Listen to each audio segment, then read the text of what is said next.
there's another team on the other side of this matchup. It's a lot to talk about the Bills before we mention the Cowboys, who come into this game red hot. I mean, I don't even know where to start. Dak Prescott is the MVP frontrunner, according to Vegas. The offense is averaging 40 points a game over the last 6 weeks of the season. I guess that is where I want to start. Is you look at it on paper, the Bills went through a rash of injuries at midseason, and their defense looked pretty tragic for a while there.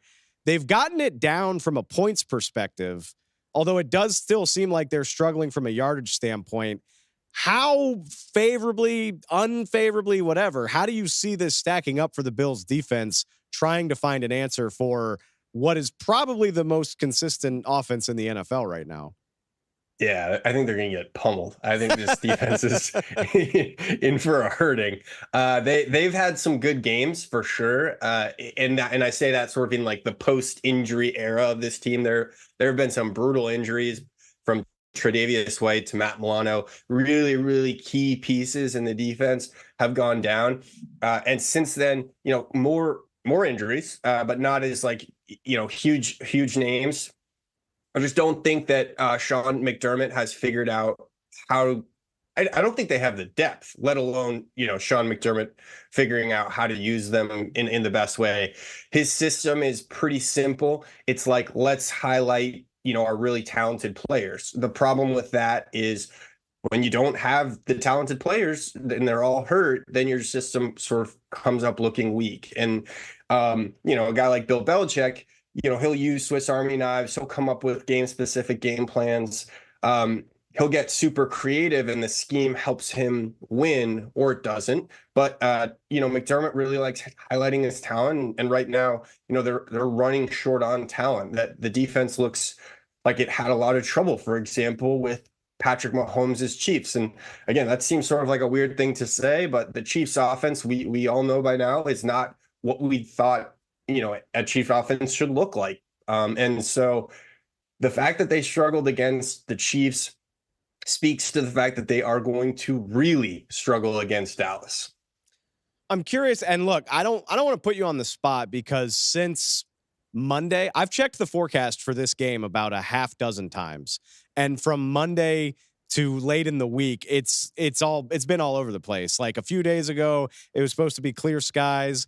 I see there's a 60% chance of rain in Buffalo right now. We'll see how that changes. But do you, and I guess we'll speak to the Bills first. We can talk about the Cowboys pivoting to a running game, but like, do you see weather dramatically impacting what these teams want to do?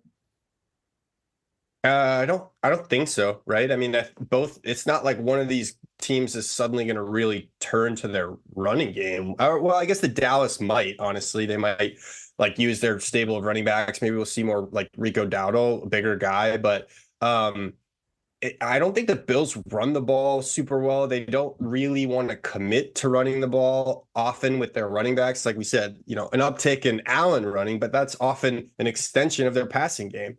So I don't know. I mean, the one thing that I guess we should consider is I talked about how turnover prone Allen has been. Maybe you put him in sort of a sloppy game environment and he might cough up an extra turnover or two. And then, yeah, I think if anything, a messy game probably favors Dallas. I know that sounds weird because they're Dallas and, they're usually playing dry games, but I don't know. What do you think? That's probably a better question for you. You're the Dallas guy. No, I think it's an interesting point. I could see the Cowboys trying to muck this up and win physically, but to this point in the season, it hasn't been a thing for them. Like they haven't been able to impose their will in the running game that way, where you're not going to win games taking the ball out of Dak Prescott's hand, at least in my opinion. And that's what I think is interesting about this is, will they try? And if they don't succeed, can they pivot to it? I mean, look, we've had a lot of bad weather games over the course of this season. The Bills played in one very recently against Philadelphia, and it didn't seem like it slowed them down. That's why I was curious about it, because I don't think Dallas has any business trying to pivot from what's working right now, which is letting Dak Prescott run the show. Yeah. And I mean, to the credit of the Bills, like Josh Allen, I'm looking at the PFF stats right now.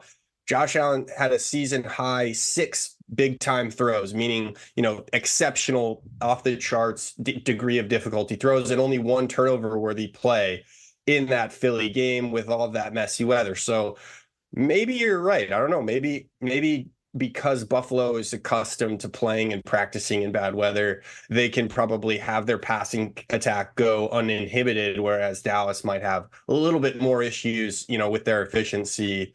And if this does end up kind of looking a little bit, I wouldn't call it a shootout, but like being a high scoring game, then maybe that ends up being, one of the small margins of victory for either team. I saw Cowboys tight end Jake Ferguson was dunking his hands in water during practice on either Wednesday or Thursday, and I was like, yes, that's how I know a dome team is getting ready to go up to Buffalo, is when you're sort of dotting your I's and crossing your T's about stuff like that.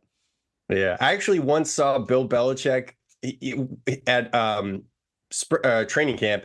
He was standing over the kicker. It had been like a really pristine training camp, and so good weather, like 90s or 80s, so hot, but like nothing foul, so to speak, that sometimes we get in New England. So Belichick got tired of it. He gets a few water bottles in his hands. He walks over the extra point operation. So he's standing over the holder and he's just dumping water over the holder's hands and the ball as the place kicker is hitting the extra point. It was pretty hilarious. A little bit of like that, a little gamesmanship, a little bit of practice. That's just good old fashioned football guy stuff.